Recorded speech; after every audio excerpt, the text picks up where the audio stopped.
Good morning to all. I am from TSN the school and today I am going to explain class 11 science chapter number 1st.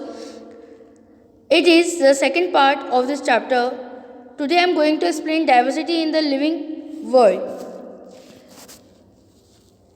यहाँ देखिए आप बेटे in this paragraph,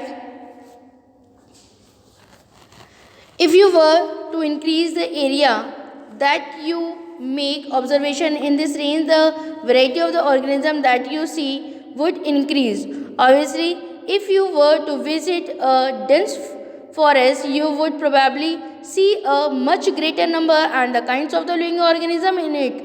Each different kind of plant, animal or organism that you see represents a species. The number of the species that are known and the described range between 1.7 to 1.8 millions.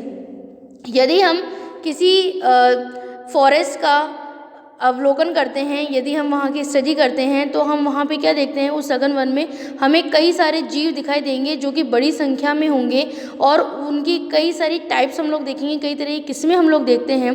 ठीक इसी तरीके से प्रत्येक प्रकार के जो पौधे हैं, जंतु हैं, जीव हैं, वो हमें वहाँ पर दिखाई देते हैं.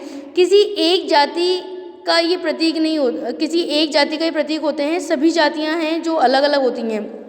कहने का मतलब है कि यदि हम किसी जंगल में हो तो वहाँ पर जो हमें प्लांट्स दिखाई देंगे वो डिफरेंट टाइप्स के होंगे, सारे एक जैसे तो होते नहीं हैं. यदि हम वहाँ पर एक छोटे से जीव से लेकर एक बड़े से जीव की स्टडी करते हैं तो वो उनकी सबकी जातियाँ जो होगी वो अलग अलग होगी. तो यदि हम उनकी रेंज देखें तो तकरीबन 1.7 मिलियन से लेकर 1.8 मिलियन तक की स्पीशीज़ हो सकती हैं. This refer to biodiversity or the number and the types of the organisms present on earth. We should remember here that as we explore new areas and even old ones, new organisms are continuously being identified. इसी ये जो 1.7 million से लेकर 1.8 million तक की जो हम species एक जंगल में देखते हैं, हम इसे जैविक विविधता या पृथ्वी पर स्थित जीवों की संख्या या प्रकार कहते हैं.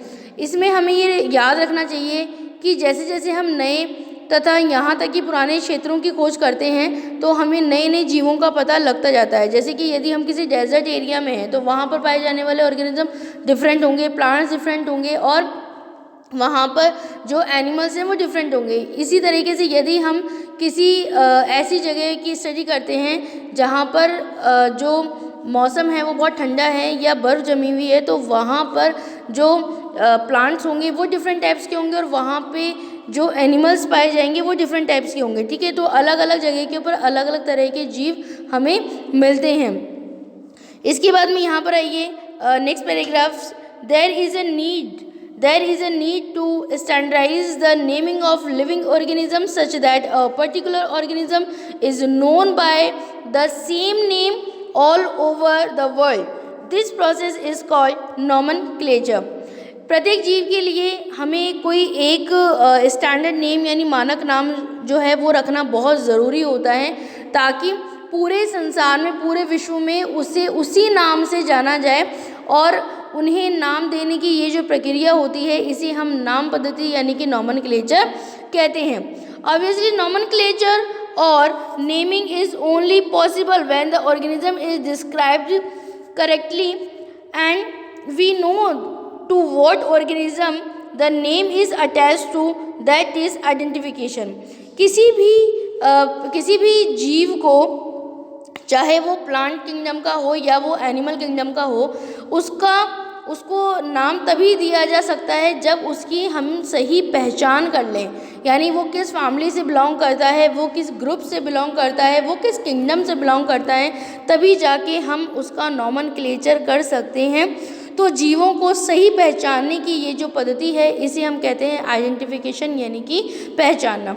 इसके बाद में नेक्स्ट पैराग्राफ जो है उसमें आपके पास में 2 इम्पॉर्टेंट नेम्स आ रहे हैं यहाँ पर, ICPN एंड ICZN. तो what is the full form of it? ICPN that means international code for botanical nomenclature. यानी ICPN क्या है? International code for botanical nomenclature. और ICZN International Code of Zoological Nomenclature. The scientist names ensure that each organism has only one name. ये scientist decide करते हैं कि कोई भी ऑर्गेनिज्म, चाहे वो प्लांट ग्रुप का हो या वो एनिमल ग्रुप का हो, उसका नाम एक ही होना चाहिए। यानी ऐसा ना हो कि अलग अलग साइंटिस्ट हैं, उन्होंने उसका नाम अलग अलग रख दिया।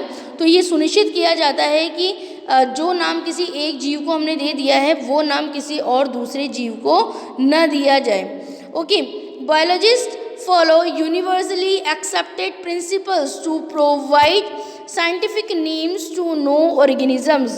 जो जीव विज्ञानी होते हैं वो जीवों को वैज्ञानिक नाम देने के लिए कुछ नियमों का उपयोग करते हैं, कुछ नियमों का अनुसरण करते हैं। और ये क्या है? Each name has two components. हर एक नाम के दो मुख्य घटक होते हैं, the generic name and the specific epithet. तो प्रत्येक नाम के दो मुख्य घटक होते हैं, पहला है वंश नाम और दूसरा होता है जाति का नाम। इस तरीके से दो नाम हुए, मतलब एक नाम के टू पार्ट हुए। This system of providing a name with two components is called binomial nomenclature. इस तरीके से प्रत्येक नाम के इस प्रणाली में दो नाम का एक घटक होता है, इसीलिए इसे द्विनाम पद्धति के नाम से भी जाना जाता है। और इसके बाद में इम्पॉर्टेंट है नीचे की तरफ जो आपको साइंटिस्ट का नाम दिया गया है, this naming system given by Carolus Linnaeus is being practised by biologist all over the world. ये जो नाम पद्धति है, ये जो द्विनाम पद्धति है, ये कैरोलस लिनियस नाम के वैज्ञानिक के द्वारा दी गई है, जिसका कि अनुसरण पूरे विश्व के जो जितने भी साइंटिस्ट हैं, जीव विज्ञानी हैं, वो सब इसका अनुसरण करते हैं। नाउ नेक्स्ट आपको बताया गया है इस पैराग्राफ में यहाँ पर कि जैसे मैंगो जो है, मैंगो का नेम क्या होता है? Mangifera indica. Let us see how it is a binomial name. In this name Mangifera represent the genus, okay, and while indica is a particular species. इसके अंदर इंडिका जो है वो एक पर्टिकुलर स्पीशीज है, जाति है, और मैग्निफेरा जो है वो उसके वंश के नाम को बताता है। Other universal rules of the nomenclature are as follows. अब कौन कौन से रूल जो हैं यहाँ पर फॉलो किए जाते हैं, हमें उसकी स्टडी करनी है। The first rule is biological names are generally in Latin and written in italics. They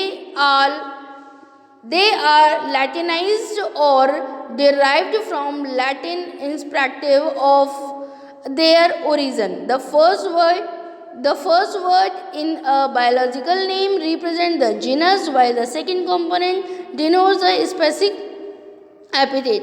Both the words in a biological name, when handwritten, are separately underlined or printed in italics to indicate their Latin origin. The first word denoting the genus starts with a capital letter, while the specific epithet starts with a small letter. It can be illustrated with the example of Magnifera indica. Okay, तो इसके कौन कौन से नियम हैं? First नियम आपका कह रहा है कि जैविक नाम हमेशा लैटिन भाषा में होते हैं और तिरछे लिखे जाते हैं। इनका उद्भव चाहे कहीं से भी हुआ हो, इन्हें लैटिनीकरण अथवा इन्हें लैटिन भाषा का ही व्युत्पन्न माना जाता है। सेकंड है कि जैविक नाम में पहला शब्द वंश नाम होता है, जबकि दूसरा शब्द जो है वो जाति यानी कि स्पीशीज को संकेत देता है। थर्ड है कि नॉमेनक्लेचर को हमेशा हम हाथ से लिखते हैं और दोनों शब्दों को अलग अलग लिखकर उसे अंडरलाइन किया जाता है, और हमेशा अगर इसे प्रिंट फॉर्म के अंदर लिख रहे हैं तो हमेशा इसे तिरछा लिखा जाएगा, और यह रेखांकन उन्हें लैटिन उद्भव को दिखाता है। इसका फोर्थ है the first word denoting the genus. जो फर्स्ट नेम है वो वंश को बताता है, जो कि बड़े अक्षर में होना चाहिए, जबकि जाति जो है वो हमेशा छोटे अक्षर के अंदर लिखी जाती है। जैसे मैजिफेरा इंडिका के उदाहरण से हम इसकी व्याख्या अच्छी तरीके से कर सकते हैं। नाउ इसके बाद में बताया गया है, आपके पास डेफिनेशन आ रही है क्लासिफिकेशन की, and the definition is Since it is nearly impossible to study all the living organisms, it is necessary to devise some means to make this possible. This process is classification.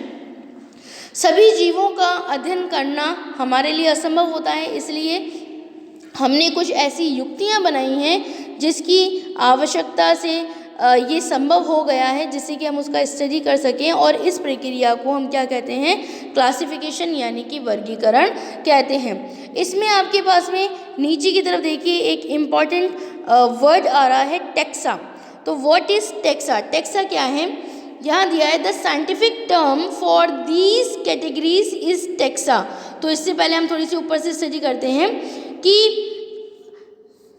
The picture in each of our minds will be of wheat plant, not of rice or any other plants. Hence all these dogs, cats, mammals and the wheat, rice, plants, animals etc. are convenient categories we use to study organism. The scientific term for these categories is taxa. Here you must recognize that taxa can indicate categories at very different levels. Plants also form a taxa. Wheat is also a taxa. Similarly, animals, mammals, dogs are all taxa, but you know that a dog is a mammal and mammals are animals. Therefore, animals, mammals and dogs represent taxa at a different levels.